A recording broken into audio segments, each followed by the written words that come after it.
गरीब सतवादी सब संत हैं आप अपने धाम। आजिज की अरदास है सब संतन प्रणाम।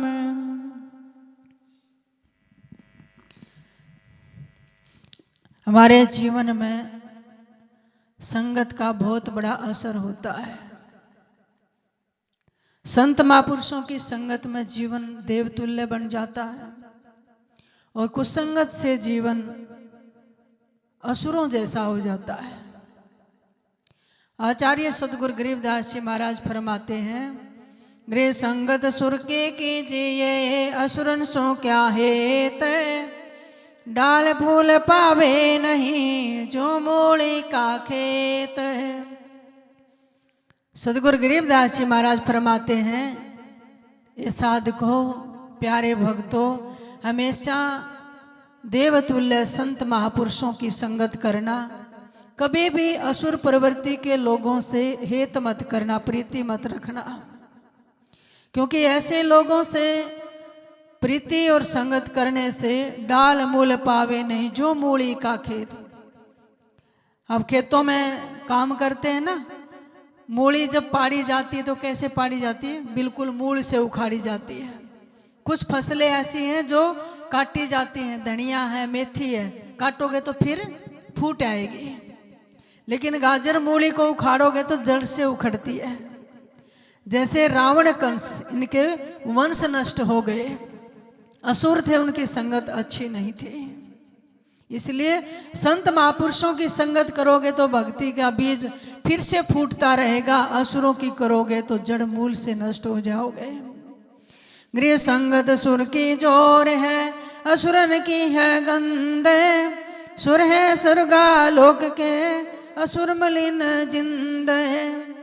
कहते संतों की संगत बड़ी जोर की है, कमाल की है, बहुत अच्छी है, और असुरों की गंदी संगत है। क्योंकि सुर तो स्वर्ग लोक के आत्माएं होती हैं और जो असुर मलिन आत्माएं हैं वो नरक की होती हैं। इसलिए जीवन में अपनी संगत को चेक करते रहिए कि मेरे जीवन में कोई अवगुण तो नहीं प्रवेश कर रहा है।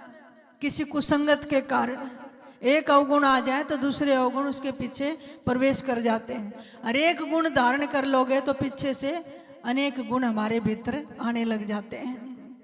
तो संगत का असर कैसे होता है? एक बार एक पेड़ पर तोती के दो बच्चे थे, एक जैसा रंग रूप आकार व्यवहार था, साथ ही उनका पालन पोषण हुआ, साथ ही खेलते कूदते फुदकते थे। एक दिन भयंकर तूफान आया और हवा के झोंके से एक तोता, उसका बच्चा कहीं दूर जाकर गिरा, जो शिकारियों की बस्ती थी। अब शिकारी ने उठा लिया। दूसरा तोता जाकर हवा के झोंके से एक चट्टान से टकराया। नदी में एक संत स्नान कर रहे थे और हाथों में जल लेकर सूर्य को अर्घ्य देकर नमस्कार कर रहे थे, उसके हाथों में जाकर गिरा। अब संत ने सोचा छोटा बच्चा है, आंधी तूफान में आ गया, अपनी कुटिया में ले गए। अब संत की कुटिया में रोजाना कथा होती, भगत आते और सबको राम राम किया जाता, सबका स्वागत होता, भगवान की चर्चा होती। वो तोता भी सीख गया राम राम करना, क्योंकि तोता बहुत जल्दी हमारी भाषा को पकड़ता है। तो एक दिन एक राजा अपने घोड़े पर सवार होकर उधर से निकला। पहले शिकारियों की बस्ती आई। जैसे ही राजा गए वो तोता बैठा था, कहने लगा मारो मारो मारो, पकड़ो इसको, लूट लो। अब राजा ने सोचा अरे यहाँ का तोता ऐसे बोले तो शायद चोरों की, शिकारियों की बस्ती में आ गया।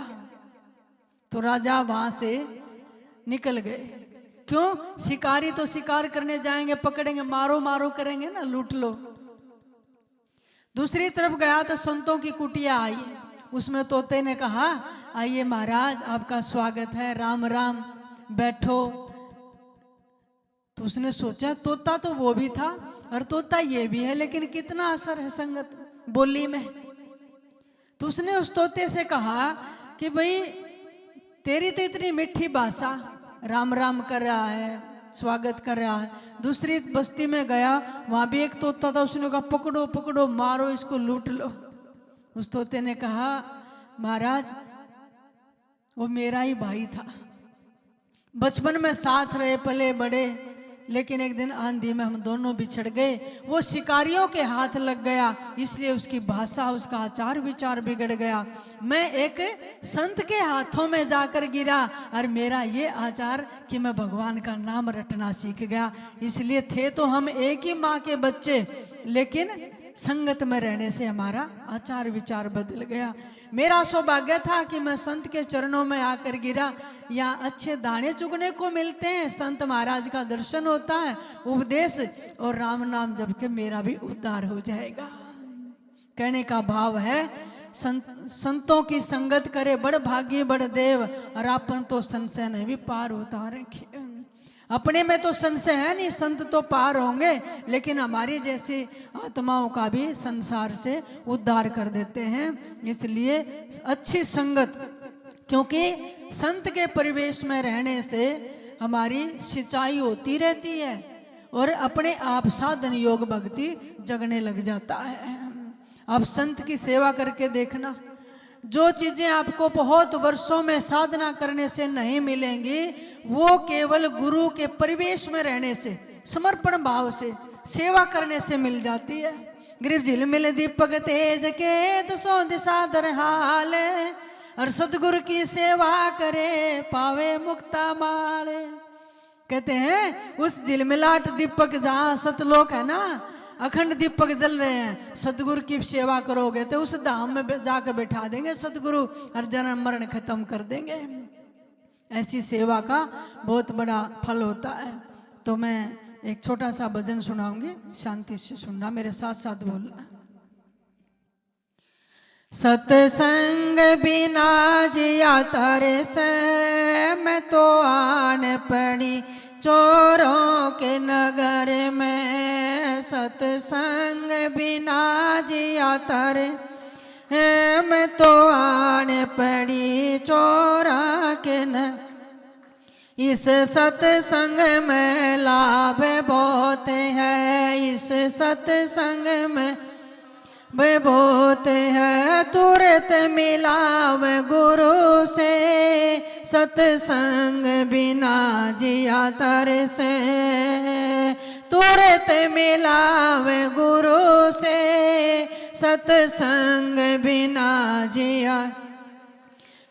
मैं तो आड़ पड़ी चोरों के नगर में, सत्संग बिना जिया तरसे। मैं तो आड़ पड़ी माया के नगर में, साहिब बिना जिया। मूर्ख नर कोई सार न जाने, मूर्ख नर कोई सार न जान। सत्संग में अमृत बरसे, सत्संग बिना जिया तर। सत्संग में अमृत बरसे, सत्संग बिना जिया। मैं तो आड़ पड़ी चोरा के नगर में, सत्संग बिना जिया। मैं तो आड़ पड़ी माया के नगर में, सत्संग बिना जिया। शब्द साहिरा पटक हाथ से, शब्द साहिरा पटक हाथ से। मुट्ठी भरली कंकर से, सत्संग जिया तरसे। तूने मुट्ठी भरली कंकर से, सत्संग बिना जिया।